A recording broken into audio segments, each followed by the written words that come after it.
Hello, hello. Today is just one of those days where I'm tired as can be. And I still made it to the gym, so that's the only plus of today. Like, let's see. I think it's fucking 10 o'clock. Something like that. Getting out of the gym by 10. So, fucking just one of them days where it's just a long, full day of I work my 8 hours, I go home, eat food, lounge around for like maybe a few minutes, go to the gym, do a gym session, go home, and that's what I'm doing now. I'm going to bed, and then at least tomorrow's a rest day, so I can at least get some energy back. I'm not beat completely, but then I gotta redo everything all over again, which isn't terrible. It is a amazing thing to do. Just the idea of no matter how tired I am, I'm still gonna go. And if I'm not, I'm just gonna do the next day no matter what, even if that was supposed to be my rest day. Because it has to go. It has to be done if I want to get bigger. And that's just the consistency that you need to get a little bigger, to get a little more gains on the table. Now, am I leaving some gains on the table because I'm not training almost 3 times a week? I'm only training 2 times a week for I'm training legs 2 times a week, I'm training upper body 2 times a week. Am I leaving some of these ethereal gains on the table? I don't know, maybe. I mean, if you listen to a lot of the science-based lifters right now, you should be training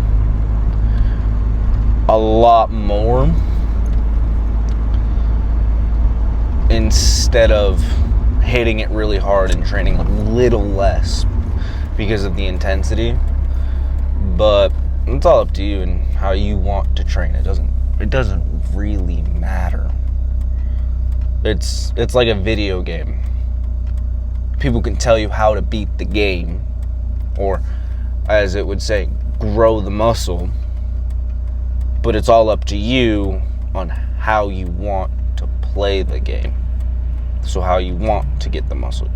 You can get step-by-step tutorial on how to beat a game, and you could do the step-by-step tutorial, like you sit there for an hour watching the video over and over to make sure you're doing everything properly. But then it sucks the joy out of it for most people. Like, if your whole end goal is just to beat the game, then yeah, watch a step-by-step tutorial on how to do it, and you'll beat the game. But if your goal is to play the game, not beat it, your whole goal is to get through the process of learning and finding out what works for you and doing it for as long as possible because you love the game, you don't want a step-by-step tutorial. You're gonna sit there for hours doing the same shit, yeah. If not feeling like you're progressing, but you're learning, so you're getting better. And that's the best part about training, is if that's how you're treating training, you're gonna be able to do it for the rest of your life without worrying about when you get bored, without having to worry about, am I doing the most perfect thing? It doesn't really matter. I love the idea of adding science to the gym, because if you can have repeatable studies done over a length of time to the point where you see more and more people getting bigger because of these repeatable studies and these repeatable actions, then you know it works. The problem with these whole studies is the same problem with medication dosing.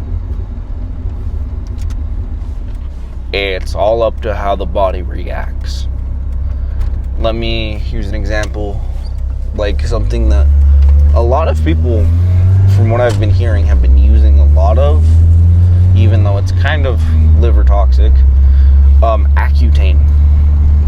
Like, a lot of people will be like, well, I have so much bad acne, I have fungal acne, which is what happens. So when you have fungal acne, what happens is most of the time the dermatologist will prescribe you Accutane, because that's one of the best ways to get rid of fungal acne. Well, the thing is, what happens is they give you the lowest dose, see if that's effective. If it's not, they titrate up, and they keep doing so until it gets rid of the acne and it kills it. Well, the problem with that is Accutane is liver toxic because it's an oral steroid. Well, since it's liver toxic, that all depends on how well your liver deals with the Accutane in your system and how well it gets damaged, like how well it's resilient to this damage. Now, if you have a terrible, like you don't have a very resilient liver, you can accidentally damage your liver to the point where it's not worth taking the Accutane. It's worth just letting the acne go away by itself, which will be a long time. I'm not gonna lie to you. It'll probably be a very long time. And using this idea of like titrating dosages and stuff like that as a training method is you start off with the lowest impact training. So like the easiest training you can do, which is calisthenics. Like calisthenics, what I mean by that is like push-ups, sit-ups, maybe pull-ups. If not pull-ups, like chair pull-up things, where you like kind of get on your, like you kind of squat down and pull yourself up, squat down and pull yourself up. It's an assisted thing. But you start off with that, and then you start adding weight to these calisthenic movements, and then you go into the gym and start doing weight training instead of calisthenics. Like, that is how most people like start off, is because as a kid you're doing calisthenics, you're doing push-ups, sit-ups, fucking squats with your body weight, seeing if you can do a pull-up. I swear to God, that's every kid. I did it when I was younger. I've talked to like all of my friends, and they've all tried to do a pull-up when they were young. They're like, I could do one. And that's funny to me. Anyways, but like that idea of starting off easy, so like something you can do multiple reps with, very lightweight, you're slowly getting into the gym, you're slowly getting used to it. That's something you need to do. But the problem with science-based lifting that I've seen with all of these like newer people getting into the gym that are like study after study is, one, they're not reading the full study. Two, they're not using their own knowledge of training, because half the time the people that are like science-based are very new to training, so like they don't have a very massive knowledge base of training, so they can't infer what they've already done and use this study to their advantage. They kind of just listen to the study, don't infer anything, and just say, well, if it worked in this study of 20 untrained applicants, it should work on a person who's been training for 3 years. No. You have to actually train harder to grow muscle. And that's the biggest stopping point for most people on science-based lifting, is they don't see them as people training that hard. They kind of see them as people who say they've read a study before and they know what they're talking about. which they could be. It's just the problem with training and the problem with being credible in the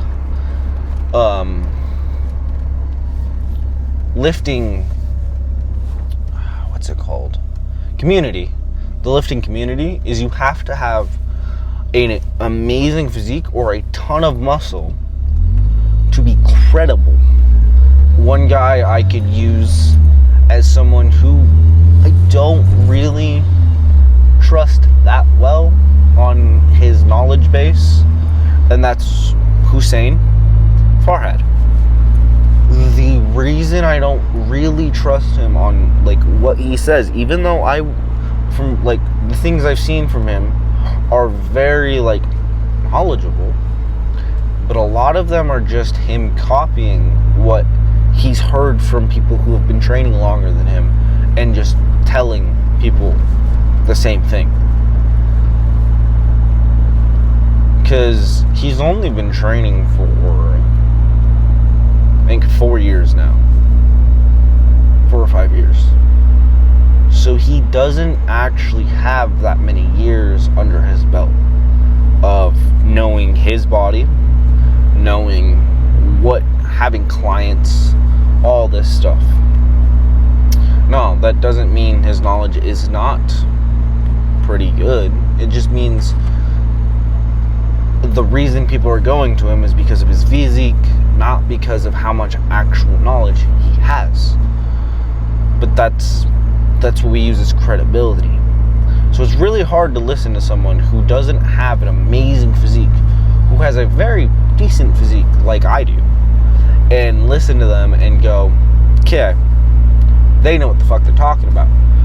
Well, if they knew what they were talking about, if they could be telling people how to train and how to specifically do muscle groups, they would be a lot bigger, is what most people would say. Which, I can see their point. Like, if your physique is not amazing on social media, it is harder for people to trust you. But you can bypass that by being severely knowledgeable. I forget his name. What's his name? I think the nutrition snitch, something like that. His physique is above average, pretty damn good. But he doesn't show off his physique, rarely ever, from what I've seen. But his knowledge base is amazing because he's done actual studies, and he's done a lot of research over a ton of years before he started telling people what the fuck they needed to do. But that's the thing, is he sat there and did the knowledge, did all this, and he also tells people, if what I'm saying you don't believe in, look it up. If you don't believe me, I can show you all these studies, but the problem is I'm going to show you just bits and pieces of the studies, which proves that I'm right and you're wrong. Even though when people look at studies, which most people don't, people actually don't read studies, and most people can't read studies. The average gym goer cannot read a full study. Want to know why? Because most studies, besides the ones that were released to the public, which is the ones that were made in the 80s to 2002. Those are the only studies that are actually released to public, that are in public domain right now, from what I know. I could be very wrong. They could not be in public domain. There could be more studies that are in public domain. But the most studies I have seen that are in public domain, where you can read an actual full study without having to log in to a specific website to read the studies that are posted there, you can't read full studies on the internet without having a login to without having a school login. You're not unless you're in a science a college science class where you need to be reading actual studies, where they give you an actual school login, or you work for a company where you have to actually like reference studies, or you pay to have this login. Like it's like, I think it's like $50 or something a month, from what I remember, or something like that. So you can actually read these studies. You're actually not going to get the full study. And that's the problem, is a lot of people are reading these studies on the internet without actually having the full study in front of them. And then they're just like they're just rating it and going, well, this is what it's saying. No. Also, a lot of studies that are open for public domain actually aren't peer reviewed most of the time. The problem with like peer review is it's a review from your peers, meaning people who are also in this scientific field that you are in, and meaning they actually look for grammatical errors and errors in general. Like they're trying to look for any single error in this whole study, because if they put their name on it, like they stamp it as I peer reviewed it, that puts their name on the line and your name on the line and this whole study on the line, because you are in the final testing phase where you wrote the study, you finally wrote the study, you have all of the like logs proper, all of like the numbers properly, you didn't fuck anything up, and you believe you can have someone read it and actually understand it. That's what peer reviewing is. It is not having some random Joe Smo read a fucking study and he has to pretend like he understands it, because he doesn't, because he's not in the actual field. So, tomato, tomato.